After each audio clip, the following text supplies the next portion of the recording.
नमस्कार. आज आपण रामित सेठी यांचे I will teach you to be rich या खूप गाजलेल्या पुस्तकावर आधारित काही स्रोतांचा जरा सखोल विचार करूया. हे पुस्तक आहे ना, पैशांच्या व्यवस्थापनाकडे म्हणजे पर्सनल फायनान्सकडे एका वेगळ्याच अँगलने बघायला शिकवतं. आपला आजचा उद्देश काय, तर या पुस्तकातल्या मुख्य कल्पना काय आहेत, त्यातले प्रॅक्टिकल सल्ले काय आहेत हे समजून घेणं, खास करून म्हणजे पैसे वाचवणं, गुंतवणं आणि खर्च करणं ह्यातला तो जो ताण असतो ना, तो कमी कसा करायचा हे बघूया. अगदी. आणि या पुस्तकाचं खरं वैशिष्ट्य मला काय वाटतं, की हा तो नेहमीचा आपला काय म्हणतात त्याला कोरडा आर्थिक सल्ला नाहीये. म्हणजे हे करू नका, ते टाळा असं नाही. उलट यात वर्तणूक मानसशास्त्र म्हणजे आपण पैशांशी कसं वागतो याचा विचार केलाय. आणि ऑटोमेशन बरोबर. हो, म्हणजे गोष्टी स्वयंचलित करून पैशांचं व्यवस्थापन कसं सोपं करायचं यावर खूप भर आहे. बरोबर. पुस्तकाचा मूळ विचारच मला खूप भारी वाटला, की ज्या गोष्टी तुम्हाला खऱ्या आवडतात त्यावर अगदी मनसोक्त खर्च करा आणि ज्या गोष्टींचं तुम्हाला काही वाटत नाही तो खर्च एकदम निर्दयीपणे कमी करा. हो ना. विचारच पारंपरिक बचतीच्या कल्पनेपेक्षा वेगळा आहे. चला यात अजून खोलवर जाऊया. पुस्तकातली एक महत्त्वाची कल्पना म्हणजे पैशांची अशी सिस्टीम तयार करणं जी आपोआप काम करेल. ऑटो पायलट सिस्टीम म्हणजे पगार आला की बचत, गुंतवणूक, बिलं भरणं सगळं आपोआप. पण हे फक्त सोयीसाठी आहे की यामागे अजून काही आहे? नाही, यात खूप खोल विचार आहे. या ऑटोमेशन मागचा खरा उद्देश आहे आपली जी इच्छाशक्ती लागते ना प्रत्येक वेळी निर्णय घ्यायला, त्यावरचं अवलंबित्व कमी करणं. अच्छा, म्हणजे पैसे बँकेत आले की आले, तुम्हाला विचार करायला किंवा टाळाटाळ करायला वेळ मिळण्याआधीच ते बचत आणि गुंतवणुकीसाठी बाजूला जातात. म्हणजे आर्थिक शिस्त पाळणं हा रोजचा संघर्ष नाही राहत, ती एक सवय होऊन जाते, आपोआप घडणारी गोष्ट. कळलं. म्हणजे हे वर्तणूक मानसशास्त्राचा वापर आहे.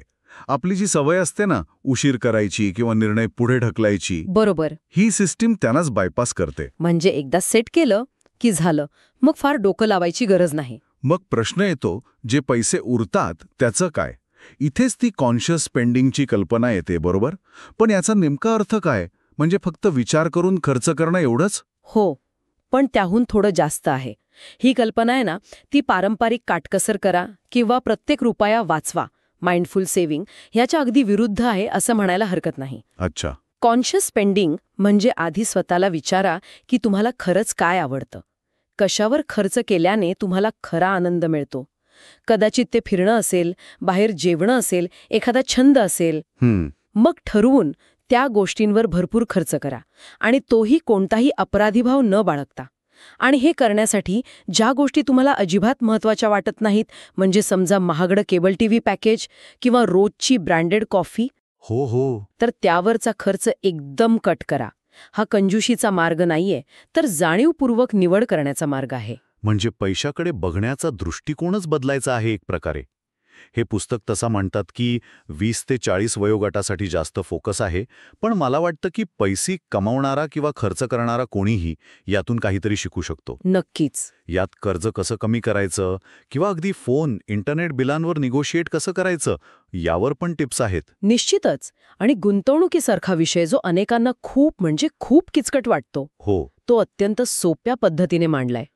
पण सर्वात महत्वाचं काय, तर हे पुस्तक फक्त आकडे आणि पैशांपुरतं नाहीये, ते तुम्हाला एक श्रीमंत जीवन कसं जगायचं हे शिकवतं. श्रीमंत जीवन म्हणजे इथे श्रीमंती म्हणजे फक्त बँक बॅलन्स नाही, तर स्वातंत्र्य, आनंद आणि तुमच्या आवडीच्या गोष्टी करायला वेळ आणि पैसा असणं, हे सगळं. आणि हे सगळं फक्त थिअरी नाहीये, बरोबर? म्हणजे केवळ तत्वज्ञान नाही, तर प्रत्यक्ष कृती करायला मदत पण आहे.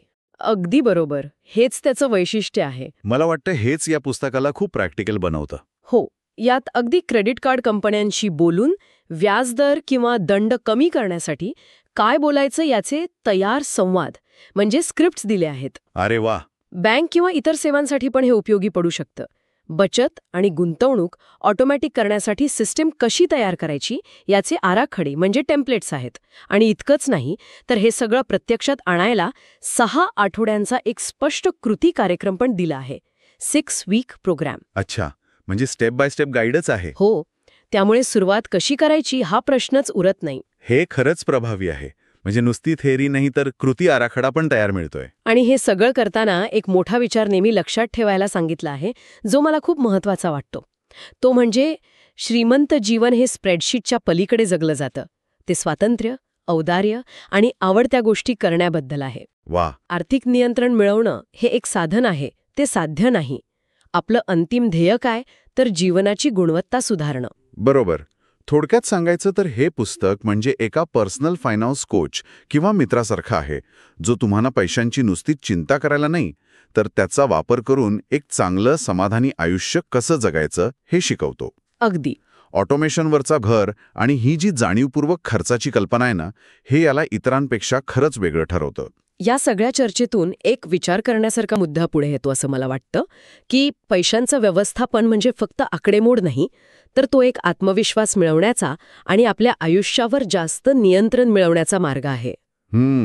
खरंय. तर या दृष्टिकोनातून पाहिलं तर आजच आपण आपल्या श्रीमंत जीवनाची जी काही व्याख्या असेल त्या दिशेने एक छोटंसं स्वयंचलित पाऊल कसं उचलता येईल, असं पाऊल ज्यासाठी रोज विचार करण्याची किंवा इच्छाशक्तीची गरज भासणार नाही.